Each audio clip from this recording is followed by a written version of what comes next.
Hello दोस्तों, questions की series में आज डिस्कस करेंगे मेन ग्रुप एलिमेंट्स के क्वेश्चन।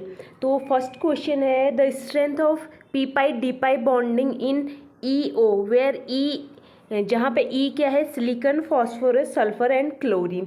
तो ये बात कर रहा है ई एंड ओ के बीच में जो P pi d pi bonding होगी उसकी जो स्ट्रेंथ है उसके बारे में बताना है।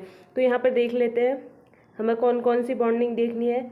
Silicon oxygen, phosphorus oxygen, sulphur oxygen and chlorine oxygen.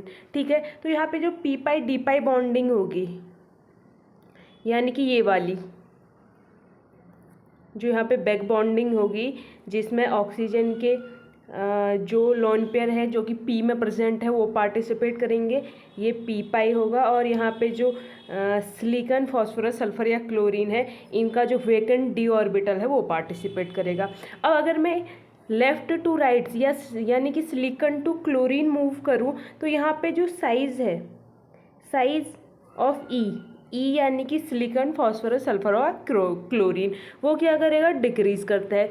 Size decrease करेगा तो ऑक्सीजन और जो क्लोरीन है उसके बीच की जो बॉन्डिंग है वो अच्छी होगी, क्योंकि साइज़ डिक्रीज़ करेगा तो यहाँ पर जो बॉन्ड है वो ईजिली बनेगा। बिकॉज जो डी ऑर्बिटल है, डी ऑर्बिटल के साइड का साइज़ डिक्रीज़ करेगा तो डिकॉन्ट्रैक्शन होगा और वो ईजिली जो ऑक्सीजन के पाई ऑर्बिटल हैं उनके साथ ऑक्सीजन के पी ऑर्बिटल है उनके साथ ओवरलैप इजीली कर सकता है। तो यहाँ पे क्या होगा, साइज डिक्रीज करने की वजह से जो P pi d pi bonding है, P pi d pi bonding वो इंक्रीज होते हुए दिखेगी। ठीक है, तो यहाँ से यहाँ की तरफ हम क्या कहेंगे, P pi d pi bonding increase हो रही है, तो ये हमारा ऑर्डर रहेगा और यही आंसर होगा। और ये जो कॉन्सेप्ट है एक और जगह यूज़ होता है, कहाँ यूज़ होता है, हमने पिछली वीडियो में देखा था ये कॉन्सेप्ट कहाँ यूज़ होता है, क्योंकि हमें पता है यहाँ पर जो ये बैक बॉन्डिंग है ये इंक्रीज हो रही है क्लोरीन की तरफ को। इसका मतलब जो पॉलीमराइजेशन टेंडेंसी है, पॉलीमराइजेशन जो टेंडेंसी होती है, पॉलीमराइजेशन टेंडेंसी हमारी क्या होती है, इन्वर्सली प्रोपोर्शनल किसके, इस बैक बॉन्डिंग के।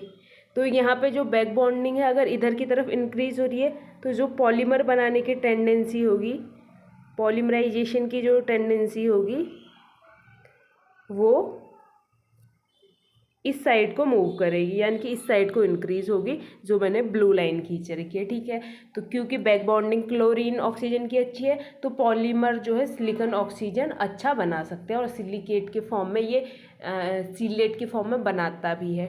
ठीक है, अगला क्वेश्चन है in compound N3P3F6 phosphazene the geometry around nitrogen and phosphorus respectively. Nitrogen और फॉस्फोरस की ज्योमेट्री पूछ रहे हैं फॉस्फेजिन में। अगर मैं फॉस्फेजिन की बात करूँ तो ये किस तरीके से होता है, पहले तो इसका हम स्ट्रक्चर है जो है वो बना लेते हैं। Phosphorus, nitrogen, nitrogen, phosphorus, phosphorus and nitrogen, इस तरीके से इनका स्ट्रक्चर रहता है। इसमें जो फ्लोरीन एटम है वो सिर्फ फॉस्फोरस पे प्रेजेंट रहते हैं, एक आगे की तरफ एक पीछे की तरफ। सारे फॉस्फोरस पर क्या होंगे, फ्लोरीन एटम सेम तरीके से प्रेजेंट रहते हैं। तो ये तो हमारा स्ट्रक्चर है फॉस्फेजिन का। अब यहाँ पे जो वैलेंसी है वो कैसे कंप्लीट होगी, इस तरीके से नाइट्रोजन और फॉस्फोरस के बीच में डबल बॉन्ड देखने को मिलेगा, जहाँ पर नाइट्रोजन, अगर मैं नाइट्रोजन की बात करूँ तो नाइट्रोजन के पास लोन पेयर है, तो नाइट्रोजन की ज्योमेट्री क्या होगी, यहाँ पे 2 बॉन्ड यहाँ पे है, 1 बॉन्ड यहाँ पे, यानी कि टोटल 3 बॉन्ड है। 3 बॉन्ड पे क्या बनाएगा, sp2। sp2 में ज्योमेट्री क्या होती है, ट्राइगोनल प्लेनर, ट्राइगोनल प्लेनर। ध्यान रखना ज्योमेट्री की बात हो रही है, अगर ज्योमेट्री की बात ना करके शेप की बात करता तो हम शेप क्या करते, शेप लिखते ट्राइगोनल पिरामिडल। क्यों, क्योंकि लोन पेयर भी प्रेजेंट है। ठीक है, अब फॉस्फोरस की बात करें तो फॉस्फोरस के देखो फॉस्फोरस ने कितने बॉन्ड बनाए, 2 फ्लोरीन के साथ, 2 इस नाइट्रोजन के साथ, 1 इस नाइट्रोजन के साथ, टोटल फ्लोरीन के बॉन्ड है 5।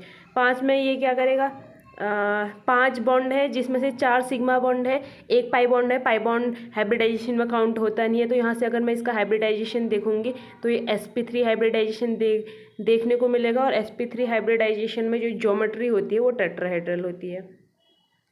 ज्योमेट्री क्या होगी? टेट्राहेड्रल।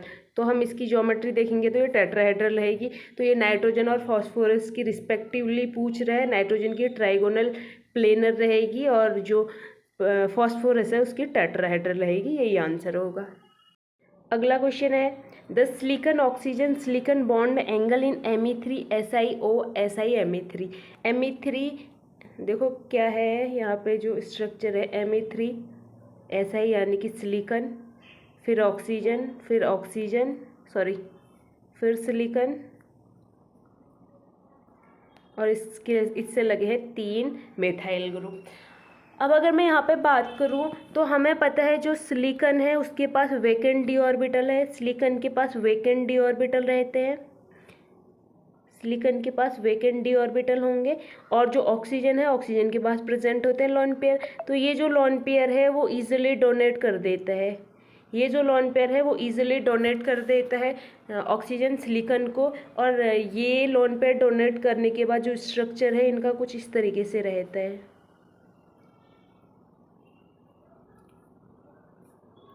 इस तरीके से स्ट्रक्चर रहता है, यानी कि बिल्कुल लीनियर स्ट्रक्चर होगा। तो इसका बॉन्ड एंगल कितना होगा? इसका बॉन्ड एंगल होगा 180, क्योंकि लीनियर स्ट्रक्चर में बॉन्ड एंगल 180 रहता है। और बॉन्ड एंगल ही हमसे पूछा है, यहाँ पर सिलिकॉन ऑक्सीजन सिलिकॉन का बॉन्ड एंगल पूछा है। तो जो हमारा आंसर है वो रहेगा 180 डिग्री। अगला क्वेश्चन है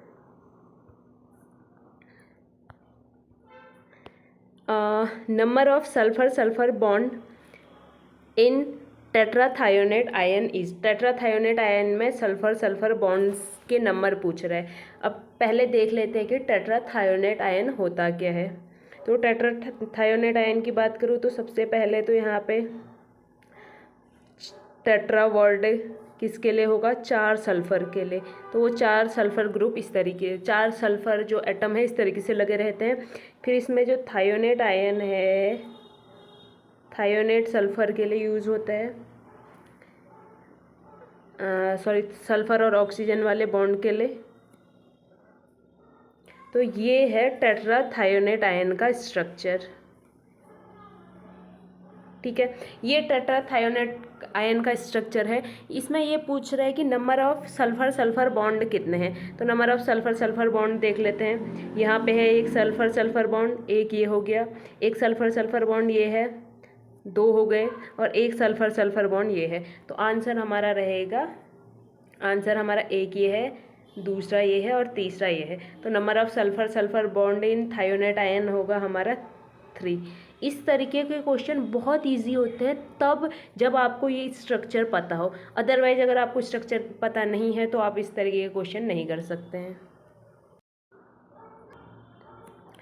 अगला क्वेश्चन है in the structure of P4O10 the number of POP bond is. POP bond, number of POP bond निकालने हैं P4O6 में। अगर P4O10 में निकालने हैं। अगर हमारे पास P4O6 होता तो इसका स्ट्रक्चर कुछ इस तरीके से होता, फॉस्फोरस एंड फॉस्फोरस। यहाँ पे जो ऑक्सीजन होते हैं वो इस तरीके से अरेंज रहते हैं, इनके बीच में ऑक्सीजन इस तरीके से P4, फिर ऑक्सीजन इस तरीके से होता है, इस तरीके से P4O6 का स्ट्रक्चर होता है। लेकिन जब यहाँ पर नंबर ऑफ ऑक्सीजन इंक्रीज होते हैं तो वो जाते हैं फॉस्फोरस पे। अगर P4O7 होगा तो इधर जाएगा, P4O8 होगा तो यानी कि 2 ऑक्सीजन ऐड होंगे, O9 होगा तो 3 ऑक्सीजन ऐड हो जाएंगे, O10 होगा तो 4 ऑक्सीजन ऐड हो जाएंगे। इसका मतलब जो हमसे पूछा है P4O10 उसका स्ट्रक्चर इस तरीके का होने वाला है। अब ये पूछ रहे हैं number of POP bond, number of POP bond. तो POP बॉन्ड देख लेंगे। देखो ये बॉन्ड नहीं काउंट करेंगे, क्यों? क्योंकि ये सिर्फ PO बॉन्ड है और हमसे पूछ रखा है POP बॉन्ड। तो POP बॉन्ड एक मुझे यहाँ पे दिख रहा है, फिर उसके बाद एक मुझे POP बॉन्ड इधर दिख रहा है, 2 हो गए। एक POP बॉन्ड इधर है, 3, और एक POP बॉन्ड इधर है, 4। फिर एक POP बॉन्ड इधर है, 5। इसको मैं दूसरे पेन से दिखा देती हूँ ताकि इजीली समझ आए। POP बॉन्ड, ये हो गया हमारा 5वां, और एक ये है POP बॉन्ड, 6। टोटल यहाँ पे कितने POP बॉन्ड है? POP बॉन्ड के अगर नंबर की बात की जाए तो वो है 6, ठीक है। अगर सिर्फ P4O6 में भी पूछता तो उसमें भी नंबर ऑफ POP बॉन्ड 6 ही होते। अगला क्वेश्चन है the correct statement regarding boron among the following. Boron के रिगार्डिंग यहाँ पे जो स्टेटमेंट है वो पूछे थे। और अगर मैं ऑप्शंस की बात करूँ तो जो हमारा ऑप्शंस था, फर्स्ट ऑप्शन इज द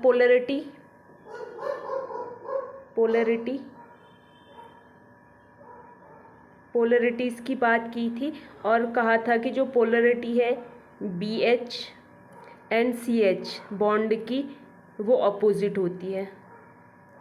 क्या होती है? अपोजिट, ठीक है। ये तो फर्स्ट स्टेटमेंट था। एंड सेकंड स्टेटमेंट था cross section of neutron absorption for B10 is much more than that of B11। यानी कि ये कह रहा है जो I की वैल्यू होती है वो B10 के लिए ज़्यादा होगी, किसके कंपैरिजन में? B11 के। दूसरा स्टेटमेंट ये है। तो बाकी के जो और 2 स्टेटमेंट थे वो तो रॉन्ग थे, उनको हम डिस्कस नहीं करेंगे। अब यहाँ पे बात कर लेते हैं इन दोनों स्टेटमेंट की। ये स्टेटमेंट करेक्ट स्टेटमेंट है, देख लेते हैं किस तरीके से। अब अगर बात की जाए सबसे पहले BH एंड CH बॉन्ड देखें तो बोरॉन और हाइड्रोजन का बॉन्ड, कार्बन और हाइड्रोजन का बॉन्ड, इनकी इलेक्ट्रोनेगेटिविटी चेक करो। बोरॉन की क्या होती है? 1.5, कार्बन की 2.5, सॉरी बोरॉन की 2.0 होगी, तब कार्बन की 2.5 होगी, तो बोरॉन की 2.0, ठीक है। हाइड्रोजन की 2.1 होगी, इधर ही हाइड्रोजन की 2.1 होगी। इलेक्ट्रोनेगेटिविटी इधर किसकी ज़्यादा है? हाइड्रोजन की, और इधर इलेक्ट्रोनेगेटिविटी कार्बन की ज़्यादा है। तो मैं अगर इलेक्ट्रॉन शिफ्टिंग की बात करूँ तो यहाँ पर हाइड्रोजन की साइड होंगे, यानी कि इधर पार्शियल नेगेटिव आएगा, इधर पार्शियल पॉजिटिव, और इधर पे पार्शियल पॉजिटिव आएगा, यहाँ पार्शियल नेगेटिव आएगा, क्योंकि कार्बन की इलेक्ट्रोनेगेटिविटी हाइड्रोजन से ज़्यादा है। अब मैं यहाँ पर अगर बात करूँ पोलैरिटी की, तो हमें पता है कि जो पोलैरिटी होती है वो किस तरफ को शिफ्ट होती है, जहाँ जिस साइड को इलेक्ट्रॉन शिफ्ट होते हैं। तो ये जो यहाँ पे पोलैरिटी होगी, यहाँ पे जो पोलैरिटी होगी इस तरीके से होगी। और इसका अगर बात की जाए तो डाइपोल मोमेंट की जो डायरेक्शन होगी इस तरीके से होगी, पोलैरिटी की डायरेक्शन डाइपोल मोमेंट की डायरेक्शन, ठीक है। अब यहाँ पे देख रहे हैं एक की डायरेक्शन इस तरीके से है, दूसरी की डायरेक्शन इस तरीके से है, यानी कि दोनों की जो डायरेक्शन है वो डायरेक्शन अपोजिट है, दोनों की अपोजिट डायरेक्शन है। इसका मतलब जो स्टेटमेंट दिया है वो करेक्ट है, ठीक है। पोलैरिटी का स्टेटमेंट दिया है और ये कह रहा है कि जो पोलैरिटी होती है इनकी अपोजिट होती है, तो ये जो है बिल्कुल करेक्ट है। उसके बाद सेकंड कह रहा है आई की वैल्यू। अगर आई की वैल्यू की बात की जाए तो जो B11 होता है इसकी आई की वैल्यू 3/2 होती है बोरॉन 11 की, और बोरॉन 10 की जो आई की वैल्यू होती है 3 होती है। अब हमें पता है 3 इज़ ग्रेटर देन 3/2, 3/2 की जो वैल्यू होगी उससे 3 की वैल्यू ज़्यादा होगी। इसका मतलब B10 की जो आई की वैल्यू है वो ग्रेटर है किससे? B11 की आई की वैल्यू से। तो सेकेंड वाला जो स्टेटमेंट है दिस इज़ ऑल्सो करेक्ट। अगला क्वेश्चन दिया है silicate with continuous 3D framework are. इनमें से कौन सा सिलिकेट है जो कॉन्टीन्यूस 3D फ्रेमवर्क में रहता है? मतलब उसका जो स्ट्रक्चर है क्या होगा? 3D फ्रेम दिखेगा उसमें। देखने को मिलेगा। अब नैनो सिलिकेट की बात करें तो ये सिंपल सिलिकेट होते हैं, और जो सोरो सिलिकेट हैं ये डाई सिलिकेट या पायरो सिलिकेट होते हैं। अगर सिंपल सिलिकेट हैं तो कुछ इस तरीके से रहेंगे, इस तरीके से। डाई सिलिकेट है तो ऊपर नीचे हो सकते हैं। और जो फिलो सिलिकेट्स हैं ये जो है ये भी 2D डायरेक्शन में सिर्फ रहते हैं, ये भी 2D होगा, ये तो 1D होगा। लेकिन अगर टेक्टोसिलिकेट की बात करें, यहाँ पे टेक्टोसिलिकेट की अगर बात करेंगे तो इनकी जो डायरेक्शन होती है 3D डायरेक्शन होती है। इनको आप कुछ इस तरीके से ये आपको देखने को मिलेंगे, ठीक है। तो टेक्टोसिलिकेट जो है 3D डायरेक्शन में आपको देखने को मिलेंगे। तो जो हमारा आंसर होगा वो D ही रहेगा, क्योंकि 3D फ्रेम का ही पूछ रहे तो टेक्टोसिलिकेट ही आंसर होगा। अगला क्वेश्चन है the reaction between diphenyl dichlorosilane and water in 1:2 1:2 के बीच 1:2 में रिएक्शन हो रही है डाइफेनिल डाइक्लोरोसिलेन एंड वाटर की। कहने का मतलब है यहाँ पर जो डाइफेनिल डाइक्लोरोसिलेन होगा वो 1 होगा, और जो वाटर का अमाउंट होगा 2 होगा, यानी कि वाटर के 2 मोल रिएक्शन करेंगे डाइफेनिल डाइक्लोरोसिलेन के 1 मोल के साथ।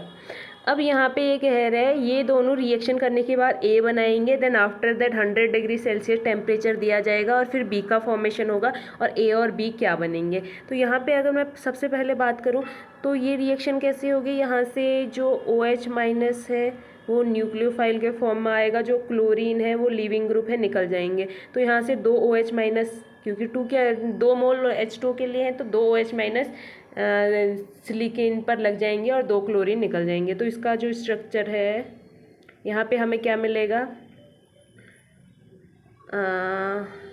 ये हमारा A है, डाइफेनिल डाइहाइड्रोक्सीसिलेन, ठीक है। फिर उसके बाद 100 डिग्री सेल्सियस पर इसको गर्म करना है, और देन आफ्टर दैट क्या होगा, तो 100 डिग्री सेल्सियस पर इसका पॉलीमराइजेशन हो जाता है, और पॉलीमराइजेशन के बाद हमें ये जो कंपाउंड है कुछ इस तरीके से देखने को मिलेगा। कहने का मतलब है इसका पॉलीमर बन जाएगा, सॉरी बीच में ऑक्सीजन होगा एज इट इज़, ये इस तरीके से हमें क्या होगा, इसका पॉलीमर देखने को मिलेगा। और ये जो यूनिट है वो कंटिन्यूसली रिपीट होगी, और ये जो है ये है हमारा पॉलीमर। तो यहाँ पर ये हमारा A होगा और B हमारा ये रहेगा, ठीक है। अगला क्वेश्चन है the correct statement about C60। यहाँ पे जो C60 है उसके स्टेटमेंट, करेक्ट स्टेटमेंट जो है वो ये दे रखे थे। पहला था C60 is soluble in benzene. C60 जो है बेंजीन में सॉल्यूबल होगा, soluble in benzene. And second दे रखा था C60 does not react with tertiary butyl lithium, tertiary butyl lithium. ये कह रहा है कि जो C60 है टर्सरी ब्यूटाइल लिथियम के साथ रिएक्शन नहीं करेगा। अब ये दोनों ही करेक्ट थे, क्यों करेक्ट थे ये बता देती हूँ। जो C60 होता है, C60 अगर आप देखोगे तो नॉन पोलर रहता है, नॉन पोलर होगा, ये कार्बन और सिर्फ कार्बन और हाइड्रोजन का होता है, ठीक है। एक बॉल लाइक स्ट्रक्चर होता है, बाकी बॉल लाइक, और ये जो है नॉन पोलर होता है। और अगर ये नॉन पोलर है तो ये हम पढ़ते हैं लाइक डिज़ोल्व, लाइक मतलब सेम को डिज़ोल्व करेगा। इसका मतलब ये किस में डिज़ोल्व होगा, बेंजीन। क्यों, क्योंकि जो बेंजीन है, बेंजीन भी हमारा नॉन पोलर ही रहता है। अब C60 टर्सरी ब्यूटाइल लिथियम के साथ रिएक्शन क्यों नहीं करता है। अगर मैं टर्सरी ब्यूटाइल लिथियम की बात करूँ, टर्सरी ब्यूटाइल लिथियम की बात करूँ तो यहाँ पे लिथियम प्लस और ये माइनस होता है, और जो टर्सरी ब्यूटाइल लिथियम है ये बेस होता है, ये बहुत अच्छा बेस होता है, ठीक है। अब बेस किसके साथ रिएक्शन करेगा, बेस तो उसी के साथ रिएक्शन करेगा जो एसिड होगा, और एसिड कौन होते हैं, जिनके पास H+ देने की टेंडेंसी होती है।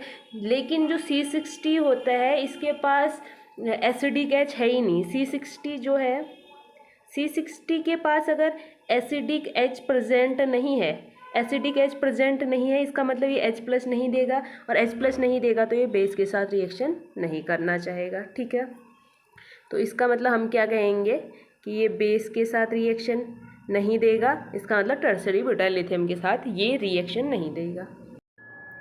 अगला क्वेश्चन है, the reason for the lower stability of SiH6 compound to H2H6। Si2H6 कम स्टेबल है C2H6 से, इसका रीजन पूछ रहे हैं, तो बना लेते हैं। SiH6 कैसा होगा, इस तरीके से, और जो C2H6 होगा उसका स्ट्रक्चर ऐसा होगा। ठीक है, तो यहाँ क्या देखने को मिल रहा है, यहाँ पे जो सिलिकॉन और हाइड्रोजन का बॉन्ड होगा वो वीक होगा कार्बन और हाइड्रोजन के बॉन्ड से। ठीक है, क्योंकि जो हाइड्रोजन और कार्बन का साइज होता है, इलेक्ट्रोनेगेटिविटी होती है, ऑलमोस्ट सेम होती है, इस वजह से ये जो बॉन्ड होता है बहुत ज़्यादा स्ट्रॉन्ग होता है। अब यहाँ पे अगर सिलिकॉन और सिलिकॉन के बॉन्ड की बात करें और कार्बन के बॉन्ड की बात करें, तो जो कार्बन कार्बन बॉन्ड है वो ज़्यादा स्ट्रॉन्ग रहता है in compare to silicon silicon bond. अब ये दोनों ही रीजन काफ़ी है ये बताने के लिए कि जो C2H6 है वो ज़्यादा स्टेबल होगा Si2H6 के, क्योंकि यहाँ पर बनने वाले दोनों टाइप के बॉन्ड ज़्यादा स्टेबल है यहाँ पर बनने वाले दोनों टाइप के बॉन्ड से। ठीक है, ये है आज की 10 क्वेश्चन, और फिर मिलेंगे किसी दूसरे टॉपिक के साथ। आई होप कि वीडियो समझ आया होगा, इंटरेस्टिंग लगा होगा। आज के लिए इतना ही रखते हैं। Thank you so much, bye.